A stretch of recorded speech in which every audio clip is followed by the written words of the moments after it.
പദ്ധതികളിലൂടെ വയനാടൻ ഗ്രാമങ്ങൾക്ക് ഒരു മാതൃകയാവുകയാണ് പനമരം ഗ്രാമപഞ്ചായത്ത്.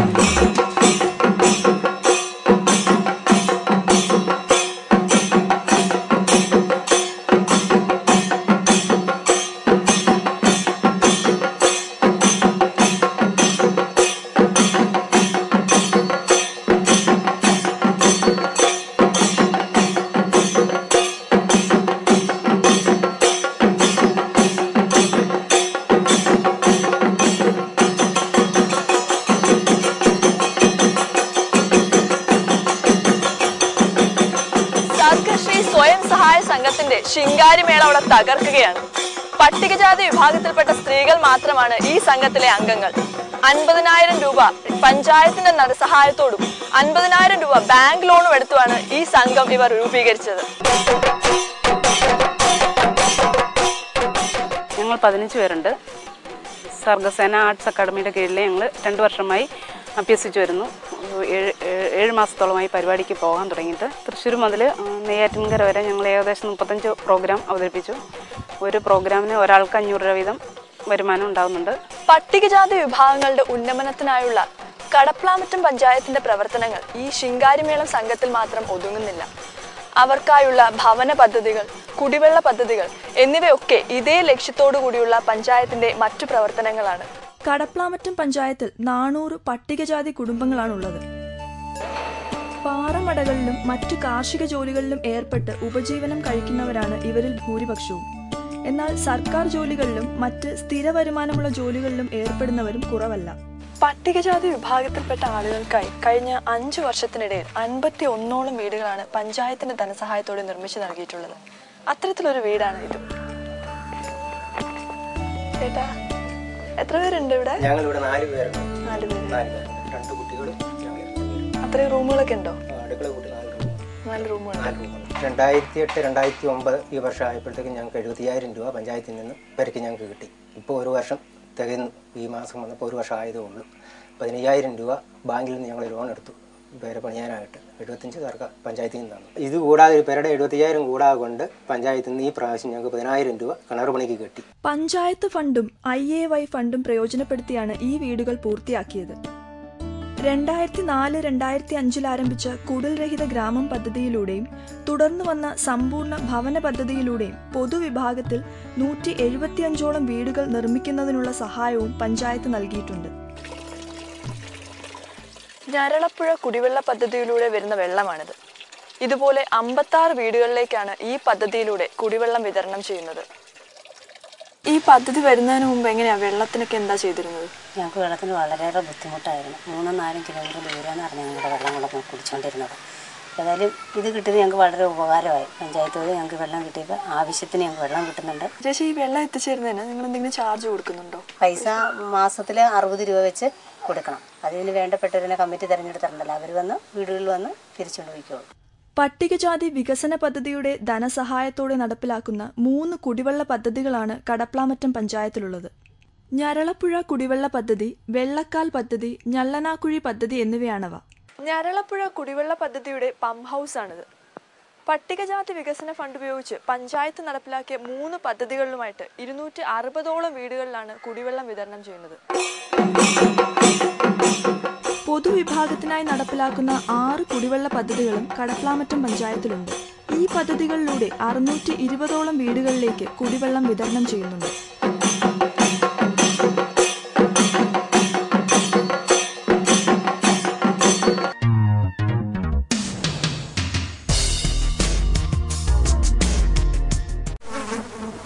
വേണ്ട നമുക്കിനി രോഗങ്ങൾ, വ്യാധികൾ വേണ്ട, വേണ്ടേ നമുക്ക് കൊതുകിന്റെ താണ്ഡവം. വീടും പരിസരവും വൃത്തിയാക്കൂ, കൊതുകിന്റെ താവളങ്ങൾ നശിപ്പിക്കൂ, മാരക രോഗങ്ങളോട് വിട പറയൂ, വീണ്ടും ഒരു ദുരന്തമൊഴിവാക്കൂ. നാടിനെ നമ്മുടെ വീടായി കരുതണം, വൃത്തിയായി ഭംഗിയായി സൂക്ഷിക്കണം. രോഗം പരത്താത്ത മണ്ണിന്റെ മാറിലെ ആരോഗ്യമോടെ ജനങ്ങൾ വാഴൂ. എന്റെ കേരളം മാലിന്യമുക്തം.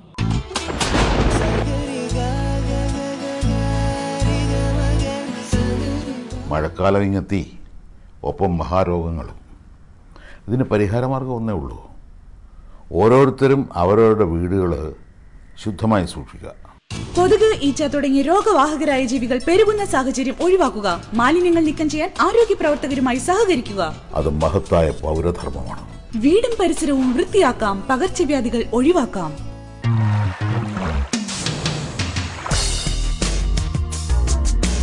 കണ്ണൂർ ജില്ലയിലെ മാങ്ങാട്ടിടം ഗ്രാമപഞ്ചായത്ത് ശ്രദ്ധേയമായത് ദാരിദ്ര്യ ലഘൂകരണ പദ്ധതികളിലൂടെയാണ്. മാങ്ങാട്ടിടംകാര് ഒരു വലിയ പ്രശ്നത്തിലാണ്. ഈ പ്രശ്നം എങ്ങനെ പരിഹരിക്കാമെന്നാണ് ഇവിടുത്തെ പഞ്ചായത്ത് അധികൃതരും ജനങ്ങളും ആലോചിക്കുന്നത്. ഈ പ്രശ്നം ഇവരെ അലട്ടാൻ തുടങ്ങിയിട്ട് കാലം കുറച്ചായി.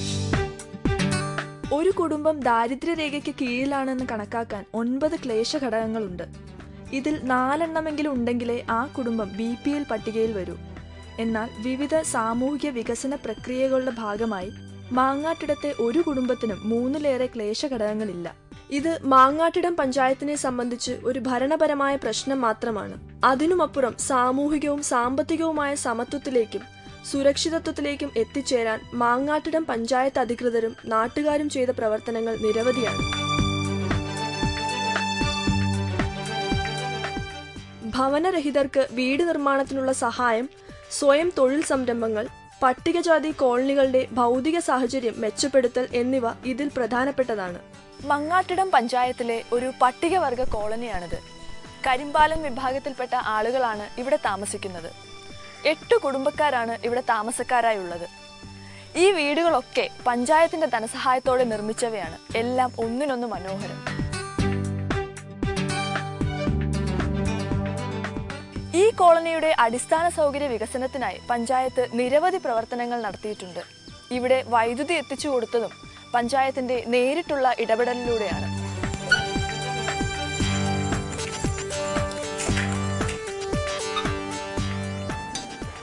കോളനി നിവാസികൾക്കായി പഞ്ചായത്ത് നിർമ്മിച്ചു നൽകിയ പൊതു കിണറാണിത്. ഈ കോളനിയിലെ 8 വീട്ടുകാരും ഈ കിണറ്റിലെ വെള്ളമാണ് ഉപയോഗിക്കുന്നത്. ഇത്തരത്തിൽ കോളനിയുടെ അടിസ്ഥാന സൗകര്യങ്ങൾ വികസിപ്പിക്കുന്നതിനോടൊപ്പം കോളനിവാസികളുടെ സാമ്പത്തിക സുസ്ഥിരത ഉറപ്പുവരുത്തുന്നതിലും പഞ്ചായത്ത് ശ്രദ്ധ ചെലുത്തി.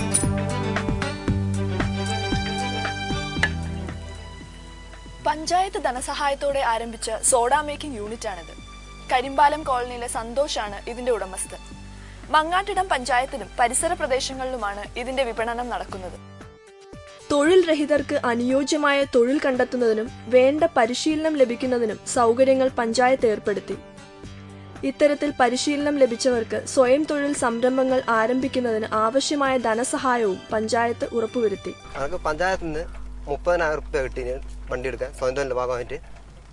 ബാക്കി 1 ലക്ഷം റുപ്യ 1,10,000 മൊത്തം വണ്ടിക്ക് 1,10,000 റുപ്യ 1,10,000 റുപ്യ നമ്മൾ കയ്യിൽ നിന്ന് എടുക്കുക ചെയ്ത്.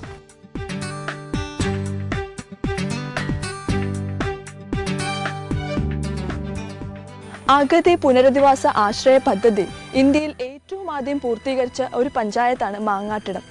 പഞ്ചായത്തിലെ ഏറ്റവും ദരിദ്രരായ 48 കുടുംബങ്ങളെ കണ്ടുപിടിച്ച് അവരെ സമൂഹത്തിന്റെ മുഖ്യധാരയിലേക്ക് കൊണ്ടുവരിക എന്ന ബൃഹത് പരിശ്രമമാണ് ആശ്രയ പദ്ധതിയിലൂടെ മാങ്ങാട്ടിടം പഞ്ചായത്ത് നടപ്പിലാക്കിയത്. ഇത്തരത്തിൽ തെരഞ്ഞെടുത്ത 48 കുടുംബങ്ങളുടെ സ്വയം പര്യാപ്തത ഉറപ്പുവരുത്തുന്നതിനു വേണ്ടി 1 വർഷത്തോളം തുടർച്ചയായി ഭക്ഷണം വിതരണം ചെയ്തു. ഈ കുടുംബങ്ങൾക്ക് വീട് നിർമ്മിക്കുന്നതിനുള്ള ധനസഹായവും പഞ്ചായത്ത് നൽകി. ഇവരുടെ സ്വയം പര്യാപ്തത ഉറപ്പുവരുത്തുന്നതിന്റെ ഭാഗമായി തൊഴിൽ പരിശീലനം നൽകുകയും തൊഴിൽ ഉപകരണങ്ങൾ വിതരണം ചെയ്യുകയും ചെയ്തു. ആശ്രയ കുടുംബങ്ങളിൽപ്പെട്ട ആളുകൾക്ക് തൊഴിൽ ഉറപ്പുവരുത്തുന്നതിന് കുടുംബശ്രീ സംരംഭങ്ങളിൽ പഞ്ചായത്ത് മുൻകൈയെടുത്ത് ഭാഗവാക്കാക്കി. സ്വയം തൊഴിൽ സംരംഭങ്ങളിൽ ഏർപ്പെടുന്നതിനുള്ള ധനസഹായവും നൽകി. എനിക്ക് ആശ്രയ പദ്ധതി പ്രകാരം വീട് കിട്ടി, കിണർ കിട്ടി. പിന്നെ ജീവിക്കാൻ വേണ്ടി കുടുംബശ്രീയിലെ സ്വയം തൊഴിൽ ചെയ്യുന്നതിൻ്റെ ഒരു ദിവസം 75 രൂപ വരുമാനമുണ്ട്. പിന്നെ എനിക്ക് 3 കുട്ടികളുണ്ട്. അവരെ പഠിത്തം എല്ലാം അതിനെക്കൊണ്ട് ഇങ്ങനെ കഴിഞ്ഞു പോകുന്നു.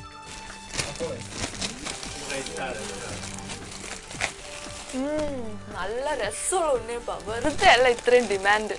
ഇത്തരത്തിൽ ജനങ്ങൾ അനുഭവിക്കുന്ന ക്ലേശഘടകങ്ങൾ കേവലം 3ഓ അതിൽ താഴെയോ ആയി കുറച്ചുകൊണ്ടുവരുന്നതിനു വേണ്ടി പഞ്ചായത്ത് അതിന്റെ പ്രവർത്തനങ്ങൾ ഏതെങ്കിലും മേഖലയിലേക്ക് ചുരുക്കിയിട്ടില്ല. ജനങ്ങളെ ബാധിക്കുന്ന ഓരോ മേഖലകളിലും പഞ്ചായത്ത് അതിന്റെ പരിമിതമായ വിഭവശേഷിയും അനന്തമായ സർഗശേഷിയും കൊണ്ട് കൃത്യമായ ഇടപെടലുകൾ നടത്തിയിട്ടുണ്ട്. മാനസിക വൈകല്യമുള്ള കുട്ടികൾക്ക് വേണ്ടി ആരംഭിച്ച ബഡ് സ്കൂൾ കേരളത്തിൽ അത്തരം സംരംഭങ്ങളിൽ ആദ്യത്തേതാണ്. കുടുംബശ്രീ പ്രവർത്തനങ്ങൾ, ഭവന നിർമ്മാണ പദ്ധതികൾ എന്നിവയിലും പഞ്ചായത്ത് സ്തുത്യർഹമായ പ്രവർത്തനങ്ങളാണ് നടത്തിയത്.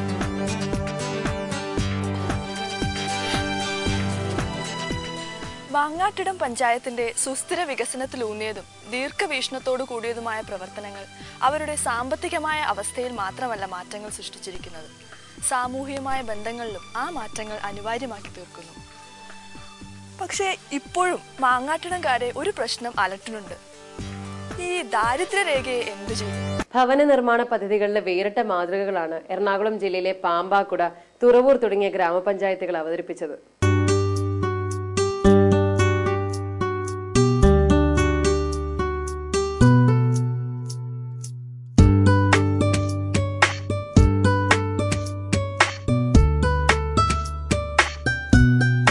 എല്ലാവർക്കും തലചായ്ക്കാൻ ഒരിടം, 3 നേരം ആഹാരം, നാണം മറയ്ക്കാൻ വസ്ത്രം. ഏതൊരു സമൂഹത്തിന്റെയും അടിസ്ഥാനപരമായ ആവശ്യങ്ങൾ ഇതൊക്കെ തന്നെയാണ്. ഈ ലക്ഷ്യം മുന്നിൽ കണ്ടുകൊണ്ടാണ് ഈ ഗ്രാമപഞ്ചായത്ത് പ്രവർത്തിക്കുന്നത്. പാമ്പാക്കുട ഗ്രാമപഞ്ചായത്തിനെ കുറിച്ച് പറയുമ്പോൾ പഞ്ചായത്തിൽ 266 ടോട്ടൽ ഭവനരഹിതരുണ്ടായിരുന്നു. 266 പേർക്കും സമ്പൂർണ്ണ ഭവനം നൽകുക എന്നുള്ള ലക്ഷ്യവുമായാണ് ഈ പഞ്ചായത്ത് പ്രവർത്തിക്കുന്നത്. ചോർന്നൊലിക്കുന്ന കുടിലുകളിലും ഒരു നേർത്ത ഭിത്തിയുടെ അപ്പുറവും ഇപ്പുറവും 2 കുടുംബങ്ങളായി ലക്ഷം വീടുകളിൽ താമസിച്ചിരുന്നവർക്കും മറ്റും വാസയോഗ്യമായ ഭവനങ്ങൾ നിർമ്മിച്ചു കൊടുക്കുന്നതാണ് തങ്ങളുടെ വികസനത്തിന്റെ ആദ്യപടിയെന്ന് പഞ്ചായത്ത് അധികൃതർ മനസ്സിലാക്കി. ഇതിനായി 3 പദ്ധതിയാണ് അവർ തിരഞ്ഞെടുത്തത്. ലക്ഷം വീട് പദ്ധതി, ആശ്രയ പദ്ധതി, EMS പദ്ധതി. 2008-2009 കാലഘട്ടങ്ങളിലായിട്ടാണ് ഈ 3 പദ്ധതിക്കും പഞ്ചായത്ത് തുടക്കം കുറിച്ചത്. ലക്ഷം വീട് പദ്ധതിയിലും EMS പദ്ധതിയിലും പെടുത്തി ജനറൽ വിഭാഗത്തിന് 75,000 രൂപയും, SC വിഭാഗത്തിന് 1 ലക്ഷം രൂപയും, ST വിഭാഗത്തിന് 1,25,000 രൂപയുമാണ് കൊടുക്കാൻ കഴിയുക. ലക്ഷം വീട് പദ്ധതി പ്രകാരം 41 ലക്ഷം രൂപ ചെലവഴിച്ച് 49 കുടുംബങ്ങൾക്കുള്ള വീടുകളുടെ നിർമ്മാണം അവസാന ഘട്ടത്തിലാണ്. EMS പദ്ധതി പ്രകാരം തെരഞ്ഞെടുത്ത 266 കുടുംബങ്ങളിൽ 35 കുടുംബങ്ങൾക്ക് വീട് നൽകി കഴിഞ്ഞു. കൂടാതെ ആശ്രയ പദ്ധതി പ്രകാരം 1 ലക്ഷം രൂപ വീതം നൽകി 13 കുടുംബങ്ങൾക്ക് കൂടി പഞ്ചായത്ത് വീട് വെച്ചു കൊടുത്തു. ചെമ്മൺകട്ട അടുക്കുകളെ വീടാക്കുന്നത് അതിന്റെ സ്വകാര്യതകളാണ്. എന്താണെങ്കിലും അമ്മിണി ചേച്ചി ഭയങ്കര സന്തോഷത്തിലാണ്. കാരണം വീടിന്റെ സ്വകാര്യതകൾ തിരിച്ചു കിട്ടി എന്നുള്ള ഒരു സന്തോഷത്തിലാണ്. പണ്ട് 2 വീട് ചേർത്ത് ഒരു വീടായിരുന്നില്ലേ? ഇല്ലേ? അതിനെന്തൊക്കെ ബുദ്ധിമുട്ടുകൾ ഉണ്ടായിരുന്നു? അതിനെന്ത്, ആകെ ഞങ്ങൾക്ക് കിട്ടി കുറച്ച് താമസം കഴിഞ്ഞപ്പോഴത്തേക്കും വീട് പൊട്ടിപ്പൊളിഞ്ഞു. അപ്പൊ അപ്പുറത്തൊന്ന് മുട്ടി ഇപ്പുറത്ത് മണ്ണൂരിന്റെ ആടും, ഇപ്പുറത്തുനിന്ന് എന്തെങ്കിലും നമ്മളൊരു ആണി അടിച്ച് എവിടെയും വെക്കാൻ കഴിഞ്ഞാൽ അപ്പുറത്ത് മണ്ണൂരിന്റെ ആടും. അപ്പൊ അവര് വിളിച്ചു ചോദിക്കും എന്താണ് അവർ ചെയ്യുന്നതെന്ന്, അങ്ങനെയൊക്കെ ചോദിക്കുമായിരുന്നു. പിന്നെ എല്ലാം കൊണ്ട് സൗകര്യക്കുറവായിരുന്നു. നമുക്ക് അപ്പുറത്തേക്കൊന്ന് മാറണമെങ്കിൽ അങ്ങനെ സ്ഥലമില്ല. ഇപ്പം നമുക്ക് വിടുവീച്ചായപ്പോൾ ഇപ്പുറത്തെ ചുറ്റും വന്ന് എന്തെങ്കിലും ഒരു മിറ്റ അടിക്കാനാണെങ്കിലും മാറാനാണെങ്കിലും ഒക്കെ സൗകര്യമുണ്ട് നമുക്ക്. ഞങ്ങളുടെ വീട്ടിൽ ഉറക്കം എന്തെങ്കിലും വർത്താനം പറഞ്ഞു കഴിഞ്ഞാൽ അപ്പുറത്തെ വീട്ടുകാർ വിളിച്ചു ചോദിക്കും എന്താ അവിടെ കിടത്തി ഉറക്കൂല്ലേ, കിടക്കാൻ മേലെ എന്നൊക്കെ ചോദിക്കും. അപ്പൊ ഇപ്പൊ ഒറ്റയ്ക്ക് വീടായപ്പോ ആ പ്രശ്നം വന്നില്ല. ആർക്കും വിഷമം കൂടാതെ നമുക്ക് സന്തോഷമായിട്ട് സംസാരിക്കുകയോ വർത്താനം പറയുകയോ ഒക്കെ ചെയ്യാമല്ലോ. തൊഴിലുറപ്പ് പദ്ധതിയുടെ സാധ്യതകളെ ഭവന നിർമ്മാണത്തിൽ കാര്യക്ഷമമായി ഉപയോഗിച്ചതാണ് ഈ പഞ്ചായത്തിന്റെ ഏറ്റവും വലിയ പ്രത്യേകത. ഈ പദ്ധതിയിൽപ്പെടുന്ന 80ഓളം പേർ തങ്ങളുടെ കൈയും മെയ്യും നിർമ്മാണ പ്രവർത്തനങ്ങളിൽ ഉപയോഗിക്കുമ്പോൾ ഗുണഭോക്താവിന് ഒരു നല്ല തുക കൂലി ഇനത്തിൽ ലാഭം. ശരിക്കും EMS ഭവന പദ്ധതി വരുന്നതിന് മുമ്പ് എങ്ങനെയായിരുന്നു വീടിന്റെ അവസ്ഥ? എങ്ങനെയായിരുന്നു? ഓടിട്ട വീടായിരുന്നു. അത് ഒരു ഭാഗം മുഴുവൻ കാറ്റത്ത് പല പ്രാവശ്യമായിട്ട് അത് പോയ വീടാണ്. ഞങ്ങൾ പലയിടത്തും വീടിന് വേണ്ടി ഞങ്ങൾ ചെന്നിട്ടുണ്ട്. ഇതുപോലെ ഈ ഞങ്ങളുടെ കുടുംബശ്രീയുടെ കൃഷിക്ക് വേണ്ടി പ്രസിഡന്റ് ഫോട്ടോ എടുക്കാൻ വന്നപ്പോൾ ഒരു ദിവസം ഞങ്ങളുടെ വീട്ടിൽ കയറി ഞങ്ങളുടെ വീടിൻ്റെ അവസ്ഥ കണ്ട് ഞങ്ങൾക്ക് പഞ്ചായത്തിൽ നിന്ന് 75,000 രൂപ തന്ന് സഹായിക്കുകയായിരുന്നു. ഈ 75,000 രൂപ കൊണ്ട് നമുക്കൊരു പെര പണിയാൻ പറ്റൂലല്ലോ. അതുകൊണ്ട് ഈ കുടുംബശ്രീ പ്രവർത്തകരും തൊഴിലുറപ്പുകാരെ കൊണ്ട് ഞങ്ങളെ സഹായിച്ചാണ് ഞങ്ങൾക്ക് ആ വീട് പൂർത്തീകരിക്കാൻ സാധിച്ചത്. ഇപ്പം ശരിക്കും പറഞ്ഞാൽ 2 മുറി ഒരു കക്കൂസ് പോലും ഇല്ലാത്തൊരവസ്ഥയായിരുന്നു ഞങ്ങൾക്ക്. ഇപ്പം കക്കൂസ് കൊണ്ട് ഒരു വീട് കൊണ്ട് പണി ഞങ്ങൾ അവർക്ക് ആഹാരം മാത്രം വെച്ചു കൊടുക്കുമായിരുന്നു. തങ്ങളുടെ പഞ്ചായത്തിലെ അവസാന വ്യക്തിക്കും തലചായ്ക്കാൻ വാസയോഗ്യമായ ഒരു വീട് എന്നുള്ളതാണ് ഇവരുടെ സ്വപ്നം. ഈ വർഷാവസാനത്തോടെ സമ്പൂർണ്ണ ഭവന പദ്ധതി നടപ്പാകുമെന്നുള്ള സത്യമാണ് ഇപ്പോൾ ഇവരെ നയിക്കുന്നത്.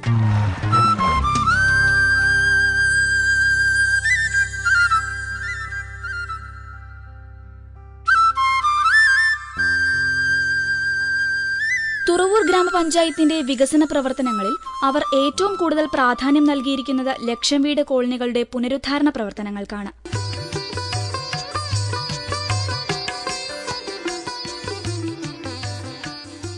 ഇവിടെ 5 കോളനികളിലായി 68 വീടുകളാണുള്ളത്. അതിൽ മിക്കതും കെട്ടുറപ്പിൽ